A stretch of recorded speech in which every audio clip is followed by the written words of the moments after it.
একটা ট্রেন রাতের অন্ধকারে গভীর জঙ্গলের ভিতর দিয়ে যাতায়াত করে, কিন্তু মধ্যরাতে এই ট্রেনে থাকা সকল যাত্রীদের সাথে এমন কিছু ভয়ানক ঘটনা ঘটে যেগুলো কল্পনার বাইরে। শোনা যায় এই ট্রেন থেকে মানুষ একের পর এক গায়েব হয়ে যাচ্ছে, কিন্তু কেন যাচ্ছে, কি রহস্য লুকিয়ে আছে এই ট্রেনে? একটা সেরা হরর মিস্ট্রি মুভি। হ্যালো, তোমরা দেখছো এক্সপ্লেইন জোন। মুভি শুরু হয়, দেখা যায় এই লোকটা ট্রেনের ভিতরে ঘুমিয়ে পড়েছিল, তবে ঘুম ভাঙতেই সে দেখতে পেল তার স্টেশনটা সে মিস করে ফেলেছে। ট্রেনের ভিতরে সে শুধু একাই ছিল। সে দেখতে পেল ট্রেনটা এক জঙ্গলের ভিতর দিয়ে এগিয়ে যাচ্ছে। সে ভয়ে ভয়ে সামনের দিকে এগোতে থাকে এবং তখনই হঠাৎ পা পিছলে সে পড়ে যায়। তখন ওই লোকটা দেখতে পেল পুরো ট্রেন রক্তে ভেজা। এটা দেখে সে ভীষণ ভয় পেয়ে যায়। তখন পাশের বগিতে তাকাতেই দেখতে পেল একটা লোক ট্রেনের মধ্যে থাকা সকল যাত্রীদের নির্মমভাবে খুন করছে। এর পরবর্তী দৃশ্যে আমরা গল্পের নায়ক লিওনকে দেখতে পাই।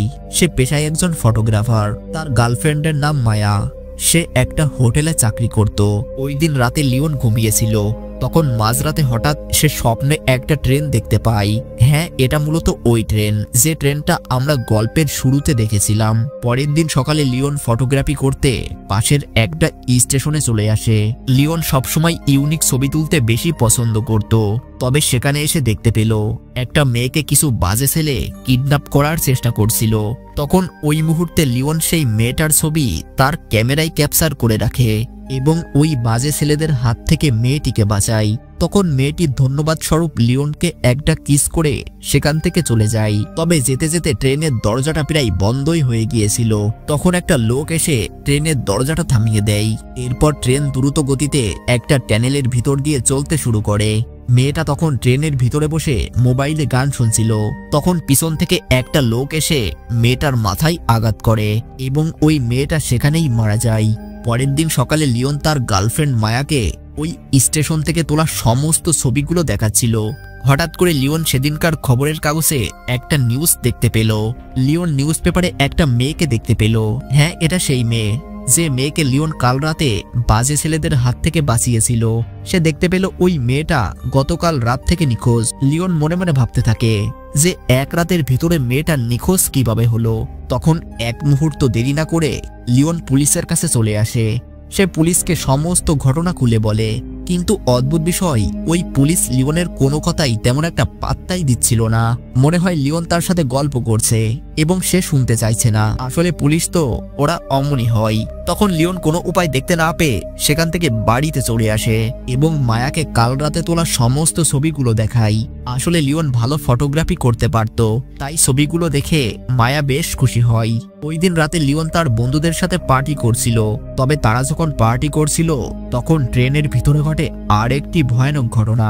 দেখা যায় আজ রাতে ওই ট্রেনে নতুন 3 জন প্যাসেঞ্জার উঠেছিল।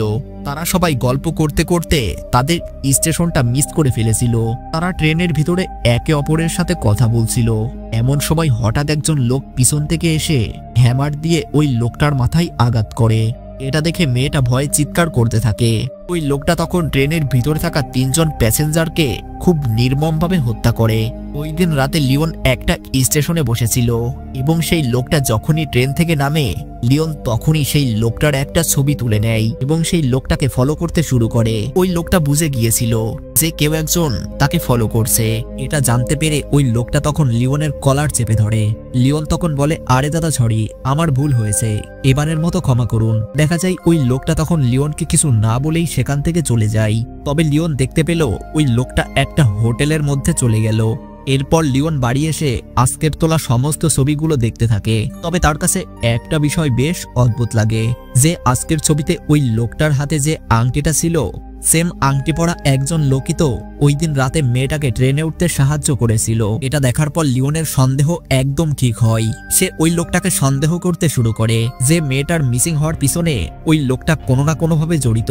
ওই দিনের পর থেকে লিওন সেই লোকটাকে ফলো করতে থাকে। সে কোথায় যায়, কি করে, সবকিছু লিওন তার ক্যামেরায় ছবি তুলে রাখত। তবে এইভাবেই বেশ কিছুদিন যাওয়ার পর লিওন জানতে পারে যে ওই লোকটা একটা মাংসের ফ্যাক্টরিতে কাজ করত। তবে সারাদিন কাজ শেষে ওই লোকটা মধ্যরাতের একটা ট্রেন ধরে নির্জন স্থানে চলে যেত এবং এটাই তার সারা দিনের ডিউটি। দেখা যায় রাত তখন বেশ গভীর। ওই লোকটা তখন সেই ট্রেনে উঠে পড়ে। এটা দেখে লিওনও ওই ট্রেনে উঠতে যাবে, এমন সময় একটা পুলিশ এসে তাকে বাধা দেয় এবং তার ক্যামেরা চেক করতে থাকে যে লিওন তার ক্যামেরায় ওই স্টেশনের কোনো ছবি তুলেছে কিনা। তবে ততক্ষণে ওই ট্রেনটা স্টেশন পার করে চলে গিয়েছিল, যার কারণে লিওন সেই লোকটাকে আর ফলো করতে পারেনি। দেখা যায় ওই লোকটা তখন ট্রেনের ভিতরে বসেছিল, পুরো ট্রেন একদম ফাঁকা। এমন সময় একজন প্যাসেঞ্জার ওই ট্রেনে আসে এবং আজকে হয়তো তার পালা। লোকটা তখন ট্রেনের ভিতরে বসেছিল, এমন সময় হ্যামার দিয়ে তার উপর আক্রমণ করে, কিন্তু আক্রমণের এক পর্যায়ে ওই লোকটা তার পেটে প্রচন্ড ব্যথা অনুভব করে এবং ওই সুযোগটা কাজে লাগিয়ে সেই প্যাসেঞ্জার উল্টে তার উপর আক্রমণ চালায়। এইভাবে ট্রেনের ভিতরে বেশ ধস্তাধস্তি হয়। ওইদিকে ট্রেনের ভিতরে এমন শব্দ পেয়ে তখন ট্রেনের ড্রাইভার একটা পিস্তলাতে বাইরে বেরিয়ে আসে এবং ওই প্যাসেঞ্জারকে গুলি করে তাকে সেখানেই মেরে ফেলে। এরপর আমরা এই লোকটার নাম জানতে পারি। এই লোকটার নাম হচ্ছে মহাগণির। তবে এতদিন ধরে মহাগণির যার নির্দেশে এই প্যাসেঞ্জারগুলোকে নির্মমভাবে হত্যা করেছে সেটা আর কেউ নয়, এই ট্রেনের ড্রাইভার, এবং সেই হচ্ছে আসল মাস্টারমাইন্ড। এর পরবর্তী দৃশ্যে আমরা লিওনকে দেখতে পাই। সে তার ঘরের ভিতরে বসে আজ পর্যন্ত ট্রেনে ঘটে যাওয়া সমস্ত খুনের ঘটনার ছবি এবং নিউজ পেপার দেখছিল। সে তার গার্লফ্রেন্ড মায়াকে বলে এতদিন ধরে যে খুনগুলো ট্রেনের ভিতরে হচ্ছে সেটা আজ থেকে নয়, বরং বহু বছর আগে থেকেই হচ্ছে। হয়তো এই কারণেই লিওন গভীর রাতে একটা ট্রেনের স্বপ্ন দেখত। সে মায়াকে বলে এইভাবে আর হতে দেওয়া যায় না, আমি যেভাবেই হোক সেই আসল খুনিকে সবার সামনে নিয়ে আসব। দেখা যায় ওই রাতেই লিওন স্টেশনে পৌঁছে যায়, কারণ তার সন্দেহ হয় মহাগণিরের উপর। দেখা যায় গভীর রাতে একটা ট্রেন হঠাৎ স্টেশনে আসে, আশেপাশে তখন কোনো লোক ছিল না।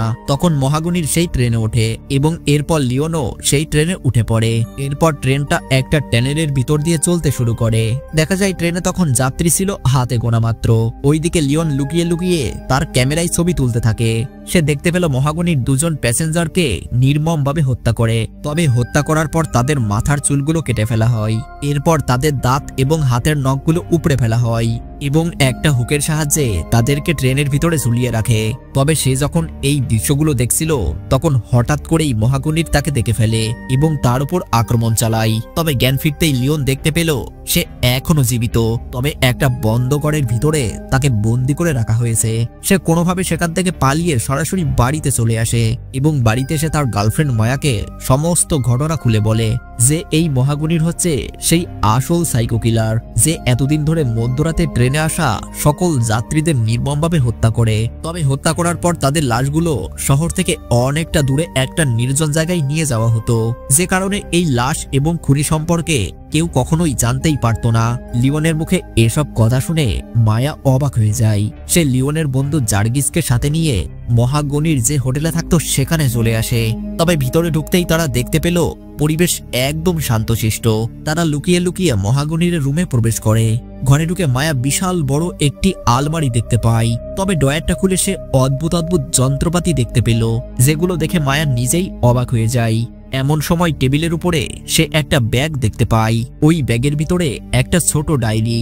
তবে ডায়েরিটা খুলে সে দেখতে পেল মহাগণির আজ পর্যন্ত যতগুলো মানুষকে খুন করেছে সেগুলো একটা লিস্ট সেখানে লেখা ছিল। ওইদিকে জার্গিস মহাগণিরের আলমারিতে কিছু একটা দেখছিল। তখন হঠাৎ মহাগণির পিছন থেকে এসে তার মাথায় আঘাত করে। বিকট চিৎকার শুনে মায়া বেশ ভয় পেয়ে যায়। সে জার্গিসকে খুঁজতে শুরু করে। তখন পাশের একটা রুমে এসে সে কাউকে দেখতে পায়। মায়া বুঝতে পারে এটাই সেই মহাগণির এবং ভয় পেয়ে মায়া সেখান থেকে পালিয়ে যায়। এরপর মায়া বুঝতে পারে যে লিওন এতদিন ধরে ঠিক কথাই বলছিল। সে কোনো কিছু না ভেবে পুলিশের কাছে চলে আসে এবং পুলিশ অফিসারকে সমস্ত ঘটনা খুলে বলে। তখন ওই পুলিশ অফিসার মায়াকে বলে যে দেখো, মুখের কথাই তো সবকিছু বিশ্বাস করা যায় না, সবকিছুর তো একটা নিয়ম আছে। মায়া তাকে অনেকবার বোঝানোর চেষ্টা করেছিল, কিন্তু বারবারই ওই পুলিশ অফিসার তাকে ভুল বোঝে এবং তাকে বাড়ি চলে যেতে বলে। ওই দিন রাতে লিওন মায়াকে না জানিয়ে মহাগণিরকে মারতে সেই ট্রেনে উঠে পড়ে। এটা জানতে পেরে মায়া নিজেও সেই ট্রেন স্টেশনে চলে আসে এবং রাত 2টার সময় সে ওই ট্রেনে উঠে পড়ে। পুরো ট্রেনের ভিতরে মায়া শুধু একাই ছিল। তবে পাশের একটা বগিতে আসতেই মায়া অনেকগুলো ঝুলন্ত লাশ দেখতে পেল। এটা দেখে মায়ার দম যেন বন্ধ হয়ে যাচ্ছিল। পুরো কম্পার্টমেন্ট জুড়ে ছিল রক্ত এবং লাশ পচা দুর্গন্ধ। তবে সেই লাশের ভিতরে মায়া লিওনের বন্ধু জার্গিসকে দেখতে পেল। তবে জার্গিস এখনো জীবিত। সে মায়াকে বলে বাঁচতে চাইলে এখান থেকে পালিয়ে যাও। তবে পালানোর মতো সময় হয়তো মায়ার ভাগ্যে ছিল না। দেখা যায় ঠিক ওই মুহূর্তে সেখানে মহাগুণীর চলে আসে।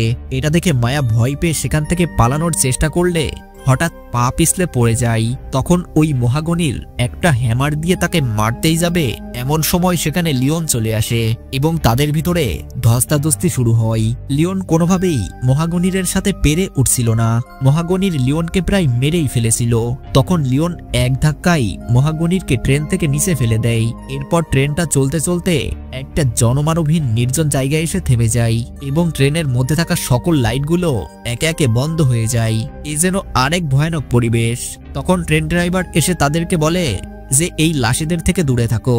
লিওন তার কথার মানে কিছুই বুঝতে পারল না এবং হঠাৎ তারা দেখতে পেল জঙ্গলের ভিতর থেকে কিছু নরখাদক এসে ওই লাশগুলোকে ছিঁড়ে ছিঁড়ে খেতে থাকে। এটা দেখে তারা ভয় পেয়ে ট্রেন থেকে নিচে নেমে যায়। তখন পিছন থেকে হঠাৎ লিওন মহাগণীরকে দেখতে পেল। সে দেখতে পেল মহাগণীর এখনো জীবিত। তখন রেগে গিয়ে মহাগণীর লিওনের উপর আক্রমণ করে এবং এক পর্যায়ে লিওন তার গলায় ছুরি মেরে তাকে সেখানেই মেরে ফেলে। তখন সেই ট্রেন ড্রাইভার সেখানে চলে আসে এবং লিওনকে ধরে তার জিহ্বা কেটে দেয়। তার চোখের সামনে মায়াকেও সেই ট্রেন ড্রাইভার একটা ছুরি দিয়ে নির্মমভাবে হত্যা করে। তখন ট্রেন ড্রাইভার তাকে বলে এই কাজগুলো আমরা কেন করি জানো? নরখাদক, ওদের মাংস ভীষণ প্রিয়।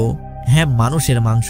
দেখো, আমরা যদি কোনোভাবে এদেরকে মাংস এনে না দেই তাহলে ওরা লোকালয়ে ঢুকে মানুষের উপর আক্রমণ করবে এবং বহু বছর ধরে মহাগণীর ওদেরকে মাংস খাইয়ে আসছিল এবং আজকে তুমি যেহেতু মহাগণীরকে নিজ হাতে মেরে ফেলেছো, তাই আজকের পর থেকে মহাগণীরের দায়িত্ব তোমাকেই পালন করতে হবে। এটা শুনে লিওন কান্নাই ভেঙে পড়ে এবং এই আসল রহস্য লিওন যেন কারোর কাছে বলতে না পারে, এই জন্যই তার জিহ্বাটা কেটে দেওয়া হয়েছিল। মুভির একদম লাস্ট সিনে আমরা দেখতে পাই যে মহাগণীরের সেই দায়িত্বটা এখন লিওন পালন করছে এবং এখানেই শেষ হয় আমাদের আজকের মুভিটা। দেখো, মুভিটা যত সহজেই না এক্সপ্লেইন করার চেষ্টা করেছি, বাস্তবে কিন্তু ততটাও নয়। একটা লোক কিভাবে মানুষকে মেরে ভয়ঙ্কর নরখাদকের খাদ্য জোগাড় করতে পারে এটা আমাদের জানা নেই। ইভেন মুভিটা এক্সপ্লেইন করার সময় আমার নিজের কাছে কেমন যেন একটা ফিল হচ্ছিল। অসংখ্য সব ভায়োলেন্স। তবে হ্যাঁ, যাদের হার্ট দুর্বল নয় তারা অবশ্যই এই মুভিটা দেখতে পারো। আশা করি তোমাদের অনেক ভালো লাগবে। ভিডিওটা ভালো লাগলে একটি লাইক করে দিও এবং কমেন্ট করে জানাও পরবর্তীতে তোমরা কোন মুভির এক্সপ্লানেশন ভিডিও দেখতে চাও।